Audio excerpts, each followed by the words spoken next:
ఒక చెల్లమ్మ కామెంట్ చేసింది, అన్న అల్పాహారం తిని పూజ చేసుకోవచ్చా అని. చెల్లమ్మ భోజనం చేసిన తర్వాత కానీ అల్పాహారం చేసిన తర్వాత కానీ పూజ చేయకూడదు. మనం ఏదైనా తింటే శరీరానికి దోషం వస్తుంది. ఆ దోషం స్నానం ఆచరిస్తే గాని పోదు. ఒకవేళ ఆకలి తట్టుకోలేక ఏదైనా తినాల్సిన పరిస్థితి వస్తే తిన్న తర్వాత తప్పనిసరిగా స్నానం ఆచరించే పూజ చేసుకోవాలి. ఒక్క మాటలో చెప్పాలంటే ఇదే చెయ్యాలి అని మన సనాతన ధర్మంలో ఎక్కడా లేదు.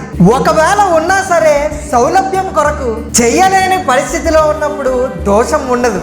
దైవ కరుణ పొందాలంటే ఇదే మార్గం అని ఎక్కడా లేదు. అసలు మీ భక్తిలో గాఢత ఎంత ఉందని ముఖ్యం. ఆ పరమశివుడు కన్నప్పని కరుణించాడు, ఏనుగుని కరుణించాడు, మరెంతో సాధువుల్ని, అర్చకుల్ని, అఘోరాల్ని కరుణించాడు. ఇక్కడ భక్తి ప్రధానం, చేరుకునే మార్గం కాదు. చెలమ మీ కామెంట్ కి సమాధానం దొరికింది అనుకుంటున్నాను. ఈ విషయం ఎవరికైతే తెలీదో వాళ్ళకి ఈ వీడియోని షేర్ చేయండి. జై సనాతన ధర్మ, జై శ్రీరామ్.